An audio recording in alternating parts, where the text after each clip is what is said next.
সিপাহীজলা জেলার স্বাস্থ্য পরিকাঠামো উন্নয়নে আরও এক গুরুত্বপূর্ণ পদক্ষেপ গ্রহণ করল রাজ্য সরকার। বৃহস্পতিবার দুপুরে বিশ্রামগঞ্জ নতুন জেলা হাসপাতালের ভিত্তিপ্রস্তর স্থাপন করলেন রাজ্যের মুখ্যমন্ত্রী অধ্যাপক মানিক সাহা। বিশ্রামগঞ্জ জেলা শাসক কার্যালয় ও এসপি অফিসের পেছনে সিপাহীজলা জেলা আদালত সংলগ্ন বাঁশতলী এডিসি ভিলেজের ননজলা এলাকায় নির্মিত হবে এই হাসপাতাল। ৪৩ কোটি টাকা ব্যয়ে নির্মিত হতে চলা এই হাসপাতালটি হবে ১০০ শয্যা বিশিষ্ট। ৩৫ কানি বিস্তীর্ণ জমির ওপর গড়ে উঠবে আধুনিক স্বাস্থ্য পরিষেবা কেন্দ্রটি। অনুষ্ঠানের বক্তব্য রাখতে গিয়ে মুখ্যমন্ত্রী বলেন, সরকারের উন্নয়ন কাজের জন্যই ২০২৩ সালে পুনরায় বিজেপি ক্ষমতায় এসেছে।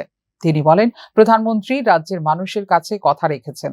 জাতীয় সড়ক থেকে শুরু করে ইন্টারনেট, পরিবহন ব্যবস্থা, স্বাস্থ্য সর্বক্ষেত্রেই রাজ্যের চেহারা পাল্টে যাচ্ছে। খুব শীঘ্রই ত্রিপুরায় বন্দে ভারত এক্সপ্রেস চালু হবে বলে মুখ্যমন্ত্রী আশা ব্যক্ত করেছেন। এই কারণেই আমাদের দ্বিতীয়বার আমাদের সরকার এখানে এসছে। জনগণের অকুণ্ঠ যে সমর্থন, সেই কারণে আমাদের আজকে এই জায়গায় আমরা এসেছি। মাননীয় প্রধানমন্ত্রীজির যে দূরদর্শী নেতৃত্ব, সেই দূরদর্শী নেতৃত্ব এবং ওনার যে মার্গদর্শন, সেটা আমরা চিন্তা করে, এবং উনি যে কথাটা বলেছেন যে অ্যাক্টিস্ট পলিসি, আজকে অ্যাক্টিস্ট পলিসির মাধ্যমে, কথাই নয় কাজের মাধ্যমে আপনারা দেখুন।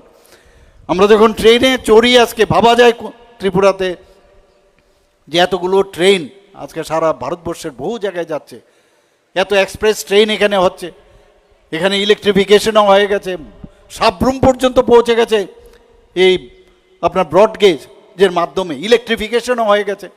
এবং অতি সত্বর আপনারা দেখবেন, আমি ইউনিয়ন মিনিস্টারের সাথে আমি কথা বলেছি, বৈষ্ণবজির সাথে, মাননীয় আমাদের রেলওয়ে মিনিস্টার, যে আপনি বন্দে ভারত এরকম বা ইন্টারসিটি এখান থেকে অল্প সময়ের মধ্যে আপনি গুয়াহাটি পৌঁছে যেতে পারবেন। অনুষ্ঠানে মুখ্যমন্ত্রীর সঙ্গে উপস্থিত ছিলেন স্বাস্থ্য ও পূর্ত দপ্তরের সচিব কিরণ গিত্তে, সিপাহীজলা জেলার জেলা শাসক সহ অন্যান্য প্রশাসনিক আধিকারিক। Bureau report, news now.